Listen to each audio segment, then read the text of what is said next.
Vamos a hablar de las consecuencias de aquella terrible dana, de aquella terrible riada del pasado 29 de octubre, consecuencias que a nadie se le escapan, con esos 850.000 vecinos, como decíamos, afectados y que en la inmensa mayoría de los casos no están recibiendo. No hace falta más que escucharles, no están recibiendo aquellas ayudas prometidas. Les dijeron que iban a ser rápidas, que iban a tener la menor burocracia posible, pero lo cierto, y lo vamos a comprobar de inmediato, es que, insisto, todavía ese dinero no está llegando a quien más lo necesita, porque muchos de esos afectados lo han perdido absolutamente todo, empezando por su casa y terminando también por los recuerdos. Vamos a saludar a Jessica Hidalgo, afectada por esa dana, es vecina de Paiporta, que por supuesto en su caso no ha recibido ayudas, y creo, Jessica, bienvenida, buenas noches, que estás ayudando a algunos de tus vecinos a por lo menos tratar de empezar con esa burocracia que no es, creo, tampoco tan sencilla como se habían prometido, ¿no?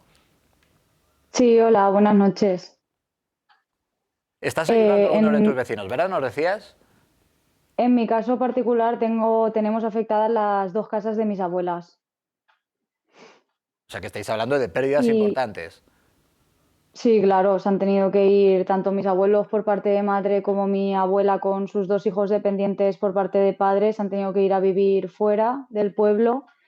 Y nosotros, tanto sus hijos como los nietos, estamos, lo que tú dices, gestionando el tema de las ayudas, ya que ellas no tienen recursos y son muy mayores. Estamos hablando de más de 80 años.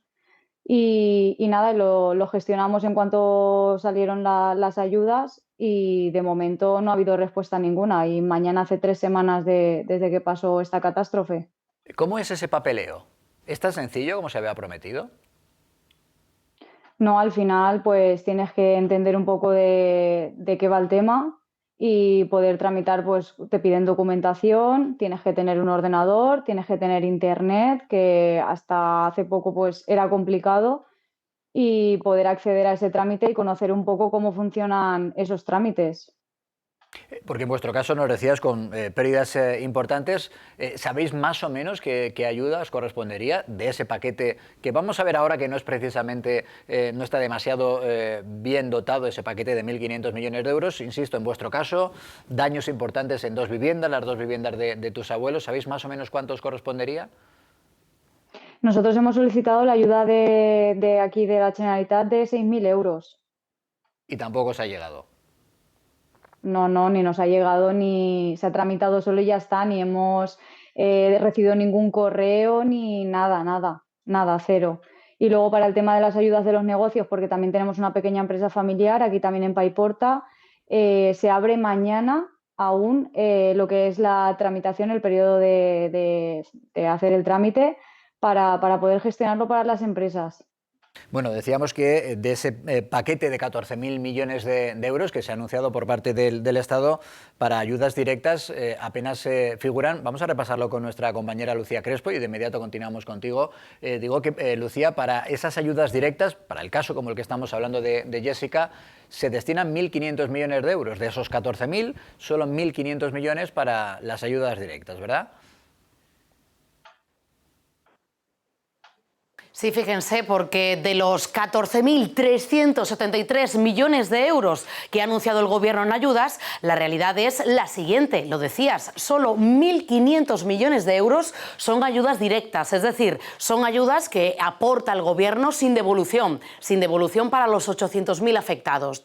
Por ejemplo, del total anunciado, hasta 5.000 millones de euros son avales del Estado que se ofrecen a través del Instituto de Crédito Oficial, unos recursos que va a prestar la banca, por la que va a cobrar un interés y que pymes y autónomos van a tener que devolver. También el consorcio de seguros va a tener un papel clave. Las aseguradoras van a asumir 3.500 millones de euros, que es una cifra sin precedente. Y también otros 600 millones corresponden a Hacienda, que corresponde al Ministerio de Economía. Estas ayudas se van a dar en forma de moratoria, lo que significa que se van a dar durante más tiempo a esas personas afectadas para pagar ciertos impuestos, pero lógicamente lo tienen que pagar, de modo que el resto de esas ayudas, salvando, recordemos, esos 1.500 millones de euros, lo pagan los propios afectados, las empresas, los autónomos y los trabajadores, con las cotizaciones sociales que pagan mensualmente. Claro, en tu caso, Jessica, nos hablas desde la población más devastada dentro de la zona cero, que es Paiporta. Estamos hablando, lo apuntábamos hace unos minutos, de unas pérdidas, por ejemplo, en hasta 30.000 viviendas, 30.000 empresas, perdón, en la zona afectada. En tu caso nos decías que también tenéis daños en una de las empresas y, en principio, la mayor parte de lo que se os ofrece en realidad son créditos. Sí, como tú has comentado, aquí los negocios ha afectado a casi todos porque es verdad que están todos en plantas bajas y el 98% de los negocios de aquí de Paiporta son en plantas bajas y se han visto afectados.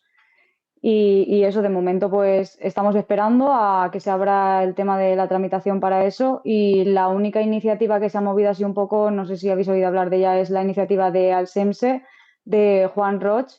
Y es lo único que hemos tenido porque ahí ya lo hemos tramitado y nos han contestado. Y es lo más rápido que estamos teniendo ahora para poder reiniciar la actividad de la empresa pues lo antes posible. O sea que esa ayuda, esa pequeña ayuda, digamos, del ámbito privado, sí que por lo menos os han contestado, no sé si la habéis recibido ya. No la hemos recibido, pero justo hoy nos han llamado como que habíamos sido seleccionados y nos han dicho la cantidad que nos van a dar y de hecho nos ha llamado él personalmente para hablar con nosotros y preguntarnos cómo estábamos, cómo estaba la empresa, en qué situación.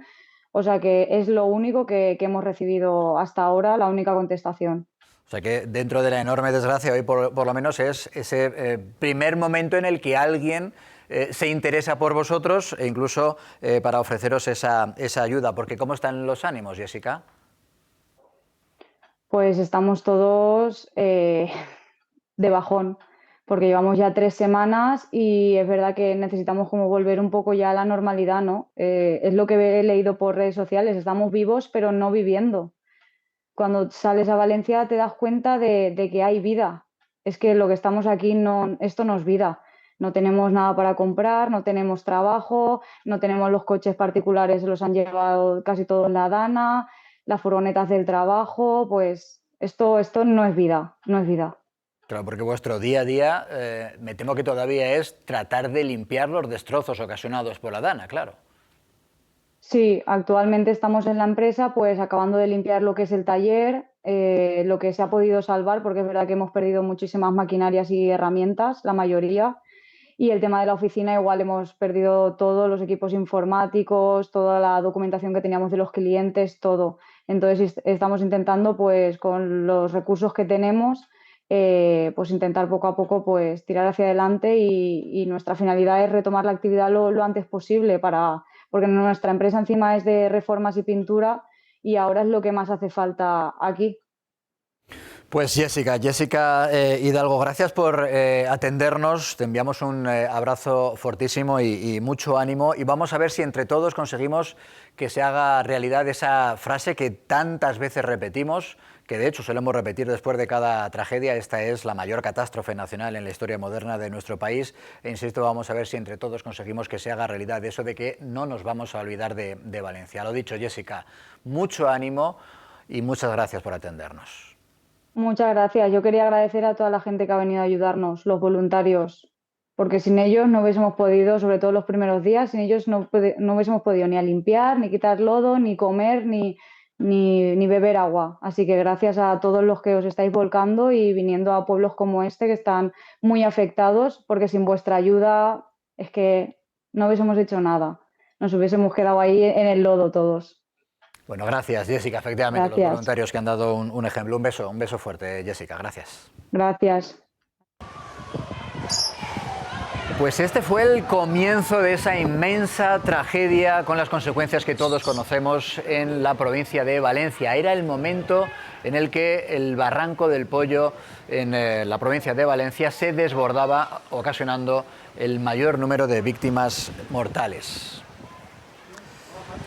Y también hemos repetido en los últimos días que esa tragedia pudo ser incluso todavía peor si esa riada hubiera llegado también a la ciudad de Valencia. Y ahí siempre añadimos que afortunadamente no ocurrió gracias a una obra, el desvío del viejo cauce del río Turia, una obra que conoce muy bien nuestro siguiente invitado, que es el arquitecto Julio Gómez Perreta. Julio, bienvenido, buenas noches. ¿Qué tal? Hola, buenas noches. Una obra que conoce bien porque la diseñó un ingeniero que era su padre.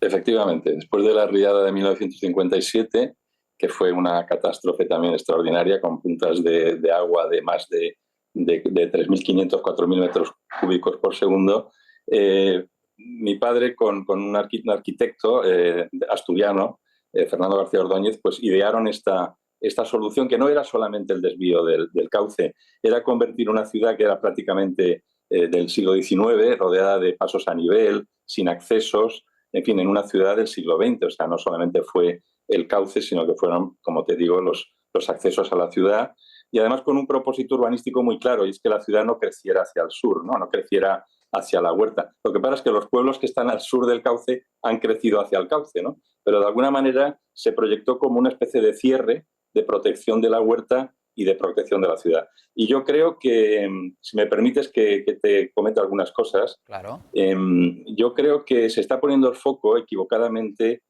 quizá a lo mejor en el día de la riada, y no en las posibles obras de ingeniería que no se han hecho y que estaban proyectadas, y que yo, si quieres, en fin, más o menos te puedo comentar, y que yo creo que son Justo eso era lo que le quería fundamental. preguntar, porque efectivamente este contexto, el hecho de que afortunadamente esa obra, esa ingeniería en la ciudad de Valencia haya permitido que el agua no se desbordara también en la ciudad, ese contexto, digo, es lo que usted sostiene que convierte en más doloso ese retraso continuo en realizar obras similares. Por ejemplo, en el Barranco del Pollo, que comentábamos, era cuyo desbordamiento ha ocasionado el mayor número de víctimas mortales en esta nueva barriada.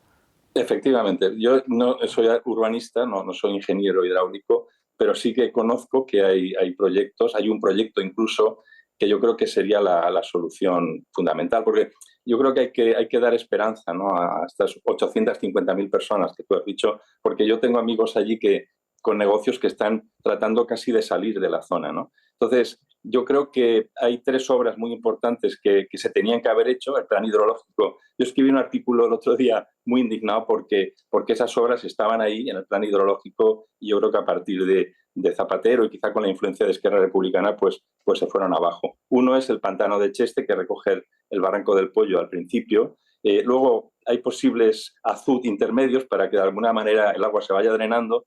Y luego una cosa que hemos intuido y que luego hemos visto que sí que efectivamente está en los planes de la Confederación, que desgraciadamente los políticos pues no han querido hacer, es la posibilidad de hacer un rebosadero, un aliviadero, de forma que el sobrante peligroso del Barranco del Pollo pudiera conectarse precisamente con la obra de mi padre. Es decir, que la obra de mi padre se convirtiera algo así como en el drenaje de toda el área metropolitana, llevando ahí ese sobrante, ese aliviadero del Barranco del Pollo. Además, hay ya obras que estaban proyectadas de subir los márgenes del nuevo cauce, incluso con unos muros de hormigón, para todavía aumentar más la capacidad. Te puedo decir que probablemente el sobrante del Barranco del Pollo, metido en el nuevo cauce, si hubiera estado hecha esa obra, probablemente hubiera ido muy justo, pero no se hubiera desbordado. Entonces, eso, yo creo que se ha puesto el foco en esa tarde, digamos, esa tarde desastrosa, ¿no?, de los políticos, pero no en lo que se podía haber hecho. Y luego yo también quiero comentarte que, de alguna manera, el foco que se ha puesto a nivel mediático en ese día, en los fallos de ese día, yo que he hablado, he estado en Paiporta y he estado hablando con vecinos, lo que ellos ponen el foco es por qué en un momento determinado no llegan las ayudas. Es decir, por qué el gobierno no declara el estado, el nivel 3, por qué no se toma el mando por aquellos que tienen los medios, y por qué el ejército tarda 4 o 5 días en llegar. Yo creo que seguir hablando de lo que estaba comiendo el señor Mazón puede ser interesante, lo que podía estar haciendo Teresa Rivera, pero el problema fundamental es las obras que no se han hecho, pudiendo haberse hecho, y que ahora se tienen que hacer a toda prisa para dar esperanza a esa gente que lo está pasando tan mal. Y lo segundo, ¿por qué esa ayuda no llegó? No llegó por incompetencia del gobierno central, y luego pues siempre queda esa sospecha.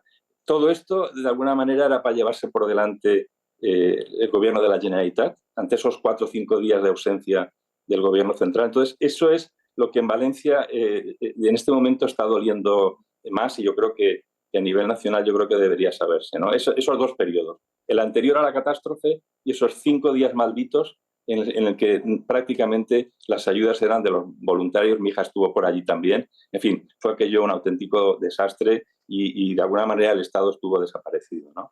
Vamos a centrarnos, a poner el foco, como usted decía, en lo que no se hizo, no en los días previos o en los días posteriores a la tragedia, sino poner el foco en los años anteriores, en lo que no se hizo. Usted, de hecho, en ese artículo que menciona en el diario en las provincias, usted siempre ha sostenido que la tragedia que estamos viviendo ahora era cuestión de tiempo, precisamente porque no se estaban haciendo esas obras, esas infraestructuras, por ejemplo, en el barranco del Pollo.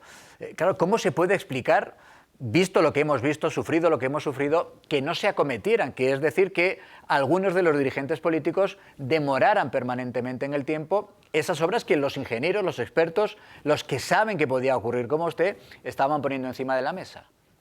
Pues mira, es muy difícil de entender. Yo creo que hay una parte de los proyectos que estaban metidos en el plan hidrológico que cuando desaparece, cuando de alguna manera a partir de la llegada del presidente Zapatero prácticamente todo el plan hidrológico desaparece, no solo el trasvase del Ebro, ahí se quedan en el cajón un montón de proyectos.